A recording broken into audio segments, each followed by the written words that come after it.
कार्तिक महात्म अध्याय 1 और 2। नारद जी ने ब्रह्मा जी से पूछा, हे पितामह, अब आप कार्तिक मास में जो दीपदान किया जाता है उसका महात्म सुनाने की कृपा कीजिए।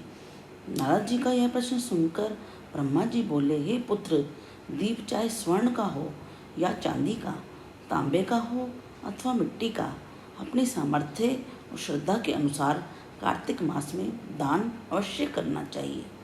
कार्तिक में दीपदान करने से समस्त पापों का नाश होता है।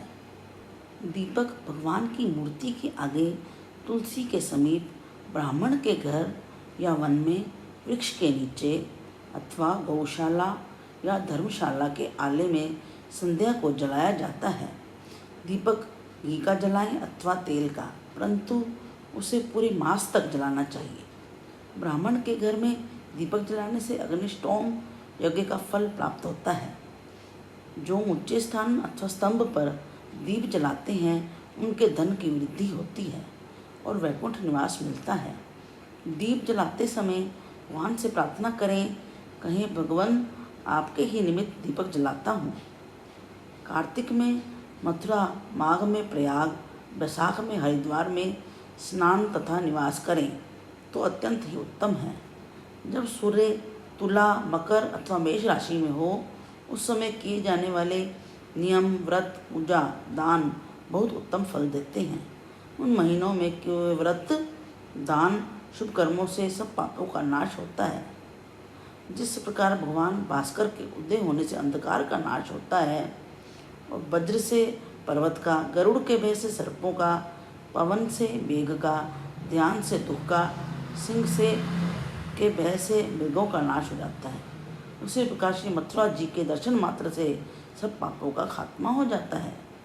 कार्तिक मास में स्नान, जागरण, दीपदान, तुलसी सेवन, भगवान के मंदिर में मार्जन करना, झाड़ू लगाना, गाना, भगवान की कथा सुनना और सुनाना, कीर्तन करना, कराना, ये सब शुभ कार्य हैं। इनके करने से श्रेष्ठ फलों की प्राप्ति होती है। पूर्व जन्म के पापों को नष्ट करने के लिए भी कुछ न कुछ व्रत, दान, भजन, पूजन आदि करना अति उत्तम है। ब्रह्मा जी के मुख से पूर्व जन्म के पाप शब्द सुनकर नारद जी ने पूछा, हे विधाता, पूर्व जन्म के पाप किस प्रकार से जाने जा सकते हैं, यह सुनने की इच्छा है, सो आप कृपा पूर्वक बताइए। ब्रह्मा जी बोले, हे पुत्र, पूर्व जन्म का ब्रह्म हत्यारा, क्षय रोगी, पर स्त्री गमन करने वाला कोढ़ी बनता है। स्वर्ण चोर के नाखून खराब हो जाते हैं तथा मदिरा पीने वाले के दांत खराब हो जाते हैं। इस प्रकार से मनुष्य के पूर्व जन्म के पापों को पहचाना जा सकता है। इस प्रकार के सभी पाप दान, तपस्या, कृच्छ व्रत आदि से निवारण हो जाते हैं। नारद जी ब्रह्मा जी को प्रणाम करके विनम्र भाव से बोले, हे पितामह, अब कृपा करके कार्तिक मास के महात्म का विस्तार पूर्वक वर्णन कीजिए। नारद जी के मुख से यह सुनकर ब्रह्मा जी बोले, हे पुत्र, तुम बहुत उदार और सभी प्राणियों का भला चाहने वाले हो, इसलिए मृत्यु लोक के निवासियों के भले के लिए तुमने ऐसे प्रश्न पूछ रहे हो। सुनो, आज मैं तुम्हें ऐसी कथा कहता हूँ जिसके पढ़ने और सुनने मात्र से समस्त पापों का नाश हो जाता है।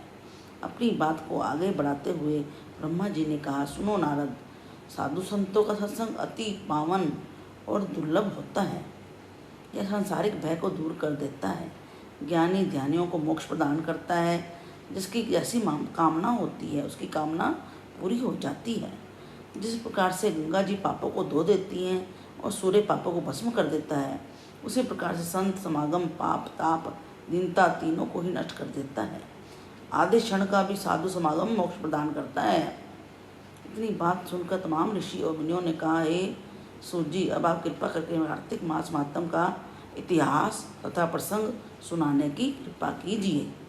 श्री सूत जी बोले, हे ऋषियों, एक समय चंद्र बदनी एवं कमल के समान कमल नयनी श्री सत्यभामा ने मन ही मन में विचार किया, मैं धन्य हूँ जिसके पतिदेव स्वयं त्रिलोकीनाथ भगवान मधुसूदन हैं और वे 16,108 रानियों में सबसे बढ़कर मुझे ही प्रेम करते हैं। जिस कल्प वृक्ष की पृथ्वी पर बसने वाले प्राणी बात तक नहीं जानते, वह कल्प वृक्ष स्वयं मेरे आंगन में लगा हुआ है। ऐसा विचार कर सत्यभामा ने श्री कृष्ण भगवान से कहा, हे प्रभु, मैं आपसे एक बात पूछती हूँ, आशा है आप मेरे हित के लिए इन बातों को उत्तर देने की कृपा करेंगे। सत्यभामा की ये बातें सुनकर भगवान श्री कृष्ण सत्यभामा का हाथ पकड़कर कल्प वृक्ष के नीचे ले गए। भगवान ने कहा, हे सत्यभामा, मैं अपनी सब रानियों में तुम्हें ही सबसे प्रिय मानता हूँ। मैंने तुम्हारे स्नेह के वश सूर्यराज इंद्र से विरोध करके कल्पवृक्ष स्वर्ग से लाकर तुम्हारे आंगन में लगा दिया। मैं तुम्हारे लिए ना देने वाली अदेय वस्तु भी ला सकता हूँ और अकथ्य अर्थात ना कहने वाली बात भी कह सकता हूँ। यदि तुम मुझसे गुप्त से भी गुप्त बात पूछोगी तो मैं तुम्हें बता ही दूंगा। भगवान श्री कृष्ण की बात सुनकर सत्यभामा गदगद होकर बोली, हे स्वामी, यदि आप मुझसे इतने प्रसन्न हैं तो मुझे यह बताने की कृपा कीजिए कि मैं पूर्व जन्म में ऐसा क्या शुभ कार्य किया था जिससे मुझे आपकी अर्धांगिनी बनने का सौभाग्य प्राप्त हुआ और आपके साथ गरुड़ पर बैठकर ब्रह्मलोक इंद्रलोक में आने जाने का अवसर भी मिला। हे नाथ, पूर्व जन्म में कौन थी तथा किसकी कन्या थी, आप मुझे विस्तारपूर्वक सुनाने की कृपा कीजिए। सत्यभामा की यह बात सुनकर भगवान श्री कृष्ण जी मुस्कुराकर बोले, सत्यभामे, मैं तुमको समस्त वृत्तांत विस्तारपूर्वक सुनाता हूँ, तुम एकाग्रचित्त होकर सुनो।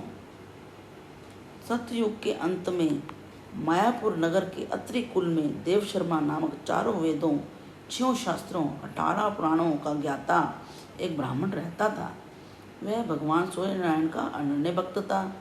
रात दिन अतिथियों की सेवा में लगा रहता था। उसको कोई संतान नहीं थी। फिर बड़ी आयु में एक कन्या हुई, इसका नाम गुणवती रखा गया।